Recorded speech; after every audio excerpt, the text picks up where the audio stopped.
నమస్తే, welcome to great Andhra. మనతో పాటు ఉన్నారు సీనియర్ పొలిటికల్ అనలిస్ట్ జిఆర్ మహర్షి గారు. నమస్తే సార్. నమస్తే చందన గారు. సార్, షర్మిల గారు కడప నుంచి పోటీ చేస్తారు అంటున్నారు. ఆవిడ పోటీ చేస్తే ఎలా ఉంటుంది అంటారు? ఎందుకంటే వేరే అభ్యర్థులు అయితే మనం వేరేగా చూడొచ్చు, కానీ పర్టికులర్గా ఆవిడ కాబట్టి కొంచెం ప్రభావితం చేసే అవకాశాలు ఉంటాయి. కడప నుంచి పోటీ చేస్తే ఆమె లక్ష్యం ఏమిటి? జగన్ గారిని ఓడించారు. ఆమె గెలవడమా, అవినాష్ రెడ్డిని ఓడించడమా? ఆమె లక్ష్యము ఒకటి. ఆమె అయితే గెలవదు. ఎందుకు గెలవదు అంటే ఆమె పార్టీకి బలం లేదు. 7 నియోజకవర్గాల్లో ఆమె అత్యధిక ఓట్లు తెచ్చుకుంటే తప్ప పార్లమెంటు సభ్యురాలుగా గెలవలేదు. అయితే కాంగ్రెస్ అనేది 10 ఏళ్లుగా జనం మర్చిపోయారు. మర్చిపోయిన కాంగ్రెస్ని కేవలం ఈమె వచ్చి బతికించి ఈమె గెలవడము అనేది ప్రాక్టికలీ ఇంపాసిబుల్. సార్, కడప ప్రజలు ప్రత్యేకించి ఇక్కడ కాంగ్రెస్ కాకుండా ఈ వైఎస్ ఫ్యామిలీ వీళ్ళ పరంగా చూసి షర్మిల గారి వైపు మొగ్గు చూపితే, ఎందుకంటే ఆ కేసు ఒకటి ఉంది, అవినాష్ రెడ్డికి అదే వ్యతిరేకము, ఈ కోణంలోనే చూస్తున్నారేమో కదా. ఆ కడప ప్రజలంతా ఈమెని వైఎస్ గారి కుమార్తెగా చూస్తారు, అందులో డౌట్ లేదు. కానీ వైఎస్ గారి వారసుడుగా జగన్ అంగీకరించేశారు, ఆమోదించారు, ఆయనకు అధికారం కూడా ఇచ్చారు. ఈమె ఒకవేళ గెలవాలి అనుకుంటే తెలుగుదేశం అలయన్స్ని ఒప్పించి పార్టీలో వాళ్ళు అభ్యర్థిని పెట్టకుండా చూసి ఈమె ఫేస్ టు ఫేస్ అయితే కొంచెం గట్టిగా పోటీ ఇచ్చే అవకాశం ఉంది. కానీ బీజేపీ ఎప్పుడైతే అలయన్స్లోకి వచ్చిందో, బీజేపీ అలయన్స్లో ఉన్నటువంటి పార్టీ కాంగ్రెస్కి ఎందుకు అవకాశం ఇస్తుంది? ఇచ్చే ఛాన్స్ లేదు. బీజేపీ వ్యతిరేకం కదా కాంగ్రెస్. కాబట్టి బీజేపీ నాయకత్వం ఎందుకు ఒప్పుకుంటుంది? కాంగ్రెస్ కోసం తాము పోటీలు జగన్ను ఓడించడం అనేది బీజేపీ లక్ష్యం కాదు, చంద్రబాబు జనసేన లక్ష్యం. కాబట్టి ఎట్టి పరిస్థితుల్లోనూ వాళ్ళు అభ్యర్థిని ఉపసంహరించుకునే అవకాశం లేదు. కాబట్టి టీడీపీ అభ్యర్థి ఉంటాడు, షర్మిల గారు పోటీ చేస్తారు, అవినాష్ రెడ్డి వైసీపీ తరఫున ఉంటాడు. ఈమె ఎవరు ఓట్లు చీల్చుకుంటుంది? వైసీపీ వ్యతిరేక ఓటు చీల్చుకుంటుంది. వైసీపీ వ్యతిరేక ఓటు ఈమె ఎంత చీల్చుకుంటే అంత అవినాష్ రెడ్డికి లాభం. ఆయన సులభంగా గెలవడానికి ఈమె పోటీ చేస్తున్నారు, అంతే కదా. కాకపోతే ఆమె మొత్తం రాంగ్ టైమింగ్, రాంగ్ స్టెప్స్ వల్ల ఆమె పొలిటికల్ లైఫ్ అనుకున్నంతగా లేదు. ఎందుకు లేదంటే ఆమె నిజంగా రాజకీయాల పట్ల ఆకాంక్ష ఉంటే, తండ్రి ఉన్నప్పుడే గనక ఆమె నేను కూడా రాజకీయాల్లో ఉండాలనుకుంటున్నాను అని చెప్పి ఉంటే ఆమెకి ఎక్కడో ఒక చోట అవకాశం వచ్చి ఉండేది. ఆయన కడప జిల్లాలో ఆమెని సులభంగా ఎమ్మెల్యేగా గెలిపించి ఉండేవాళ్ళు. ఆమె ఏమీ చేయలేదు, తనకు రాజకీయాల పట్ల ఆసక్తి ఉన్నట్టుగా ఏనాడు చెప్పలేదు. సరే, అన్న కొన్ని కారణాల వల్ల పార్టీ పెట్టి జైలుకు పోవడం ఇవన్నీ జరిగినప్పుడు అన్న తరఫున వచ్చి ఆమె నేను జగనన్న వదిలిన బాణాన్ని అని ఆమె ప్రచారం చేశారు. దాంతో ఆమెకి కొంత పొలిటికల్ మైలేజ్ వచ్చింది. అంటే ఈమె వాగ్దాటి ఉంది, ఈమె గట్టిగా మాట్లాడగలరు. ఇప్పుడు కూడా చాలామంది నాయకులు పేపర్లు చూసి చదువుకుంటూ మాట్లాడుతున్న ఈ పరిస్థితుల్లో షర్మిల గారు పేపర్ ఏమీ లేకుండా అనర్గళంగా మాడగలరు పాలిటిక్స్. అవన్నీ ప్లస్ పాయింట్స్ ఉన్నాయి ఆమెలో. కాకపోతే ఏమిటంటే రాంగ్ టైమింగ్ అంటారు. అన్న పైన ఆమెకి కోపం వచ్చింది, కారణాలు ఏవైనా కానీ.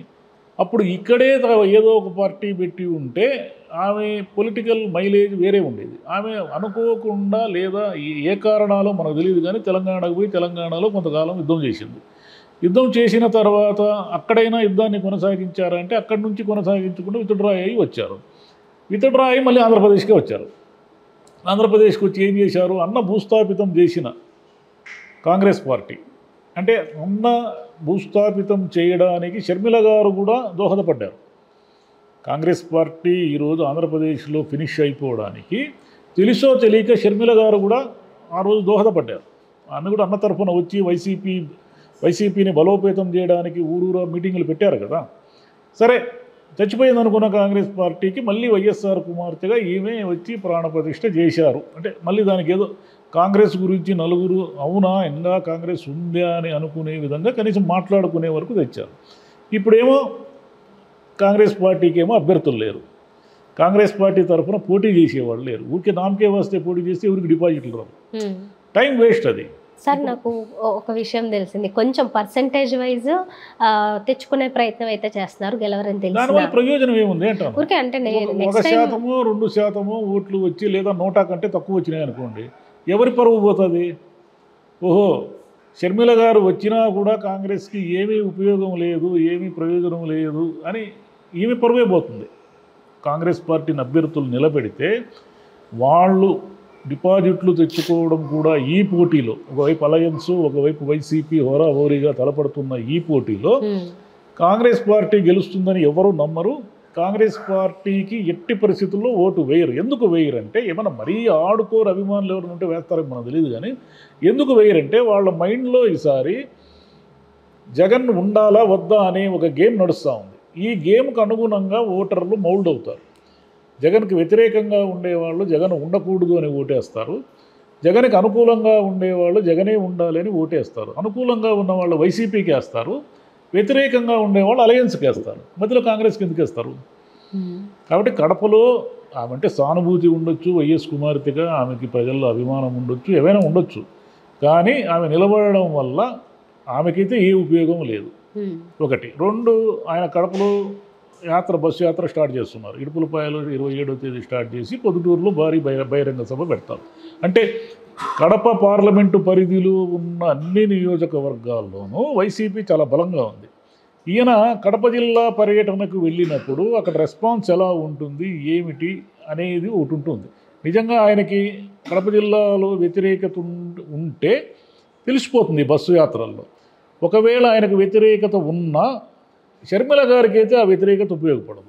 కేవలం ఈమె వైసీపీని విమర్శించి వైసీపీని తిట్టి వైసీపీకి వ్యతిరేకంగా అలయన్స్కు ఓటు వేసే విధంగా దోహదపడగలరే తప్ప తనకంటూ ఏమీ లాభం చేకూర్చుకోలేరు. తాను నిలబడినా కూడా, టు బి ఫ్రాంక్, ఆమె నిలబడినా కూడా గెలుపు చాలా కష్టం ఇప్పుడున్న పరిస్థితుల్లో. ఎందుకంటే షర్మిల గారిని గెలిపించడమా ఓడించడమా అనే ప్రాతిపదిక మీద ఈ ఎన్నికలు జరగవు. కాంగ్రెస్ను మళ్ళీ బతికించాలా వద్దా అనే ప్రాతిపదిక మీద ఎన్నికలు జరగవు. వైసీపీ వర్సెస్ అలయన్స్ ఎన్నికలు ఇవి. జగన్ ఉండాలా ముఖ్యమంత్రిగా, ఇంకో టర్మ్ ఉండాలా, జగన్ ఈ టర్మ్తో దిగిపోవాలా అనేదే ఇప్పుడు ప్రజల ముందున్న, ఓటర్ ముందున్న క్వశ్చన్. ఈ క్వశ్చన్కి అనుగుణంగా వాళ్ళు మౌల్డ్ అయి ఓటేస్తారు.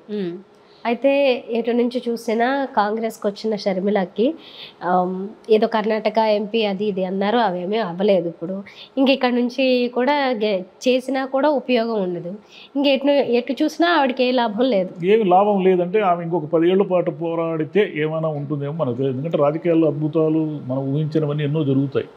ఒకసారి ఏమి జీరో అనుకున్న వాళ్ళు హఠాత్తుగా రాజ్యసభ సభ్యులు అవుతారు, మంత్రులు, కేంద్ర మంత్రులు కూడా అవుతారు. అలాంటిది ఏదైనా ఈమె కలిసి రావాలంటే కేంద్రంలో కాంగ్రెస్ అధికారంలోకి రావాలి.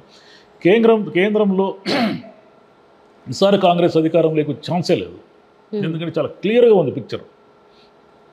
మోదీని ఎట్టి పరిస్థితుల్లో అయినా దించేయాలనే వ్యతిరేకత దేశంలో లేదు. మోదీకి ఎంతో కొంత అనుకూలత ఉంది, ఒకటి. రెండవది, కాంగ్రెస్ వర్గాలు అంటే కాంగ్రెస్ తన భాగస్వామ్య పార్టీలన్నింటిలో ఇండియా అనేది పెట్టుకున్నారే, వాళ్ళలో ఉన్నటువంటి విభేదాలు, వాళ్ళలో ఉన్నటువంటి గొడవలు, కీచులాటలు, వీటన్నిటి వల్ల వాళ్ళు పెట్టుకున్న ఇది కూటమి ఎట్టి పరిస్థితుల్లోనూ మెజారిటీ సీట్లు తెచ్చుకోలేదు. కాబట్టి మోదీ గవర్నమెంట్ వచ్చేదే నిజమైనప్పుడు కాంగ్రెస్కి ఎక్కడ మీకు సెంట్రల్లో అవకాశం ఉంది? సెంట్రల్లో అవకాశం లేదు. కాబట్టి రేపొద్దున ఈమెను ఏదైనా ఇతర రాష్ట్రాల కోటాలో నుంచి రాజ్యసభ పంపించే అవకాశం ఉంది. పంపిస్తారో లేదో అనేది కాంగ్రెస్ అధిష్టానం మీద ఆధారపడి ఉంటుంది.